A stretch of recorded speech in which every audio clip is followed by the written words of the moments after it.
জনতা party জিন্দাবাদ জিন্দাবাদ নরেন্দ্র মোদি জিন্দাবাদ জিন্দাবাদ জিন্দাবাদ হাউলি মন্ডল জিন্দাবাদ জিন্দাবাদ জিন্দাবাদ আমার মোটামুটি মোৰ তৰফৰ পৰা সাংবাদিকক মই নমস্কাৰ জনাইছোঁ।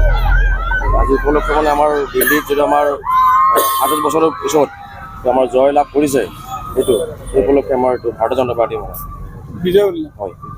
আজি বিজয় উৎসৱ হিচাপে আয়োজন কৰা হৈছে। এইটো প্ৰত্যেক অঞ্চলতে আজি বিদ্যুৎ উদযাপন কৰিবলৈ দিয়া হৈছিল। সেই উপলক্ষে আজি আমি উদযাপন কৰিলোঁ বিজয় উৎসৱ।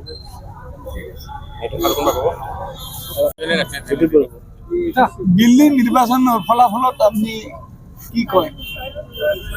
প্ৰথমে মই নিউজ চেনেলক ধন্যবাদ জনালোঁ।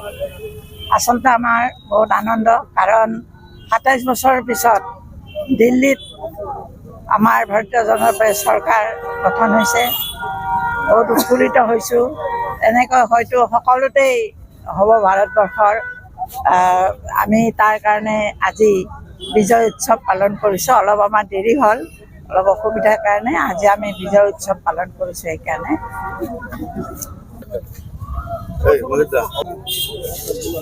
প্ৰথমতে সাংবাদিক বন্ধুসকললৈ নমস্কাৰ জনাইছোঁ আৰু শুভেচ্ছাও জনাইছোঁ।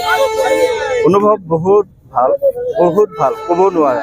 আমাৰ পৌৰপতি বাইদেউ মহোদয়ে কৈছে ২৭ বছৰ অপেক্ষাৰ পাছত দিল্লীত বিজেপি দল শাসনলৈ আহিছে, তাৰ কাৰণে বহুত ভাল লাগি আছে।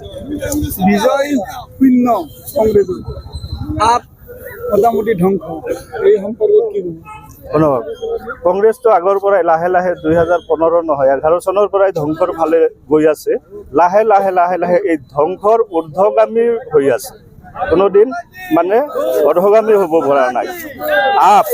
আপৰ এনেকুৱা আত্মঅহংকাৰ হৈছিল, সেই অহংকাৰৰ কাৰণে দিল্লীৰ ৰাইজে তাক একেবাৰে নিশ্চিন্ন কৰি দিছে। মনীষ চিচোদিয়া আৰু সভাপতি দুইজনে পৰাজয় বৰণ কৰিছে। এই সংক্ৰান্তত চাওক, তেওঁলোকৰ সমষ্টিত আৰু বিশেষকৈ সুৰা আৰু কিবা কেলেংকাৰী, এই কেলেংকাৰীৰ কাৰণে ৰাইজে তেওঁলোকক বেয়াকৈ বেয়া পাইছে। এইখিনি নিৰ্বাচনত ৰাইজে দেখুৱাই দিছে আৰু আমাৰ বিজেপিৰ কাৰ্যকৰ্তাসকলৰ একনিষ্ঠ প্ৰচেষ্টা আৰু চেষ্টাৰ বলত আজি দিল্লীত আমি সেইখিনি স্থানত উপনীত হ'ব পাৰিছোঁ। কৈছিল কথাটো, তাৰ উত্তৰ আমি বিজেপি দলৰ ফালৰ পৰা বিজেপিৰ কাৰ্যকৰ্তাই এইখিনি দি দিছে।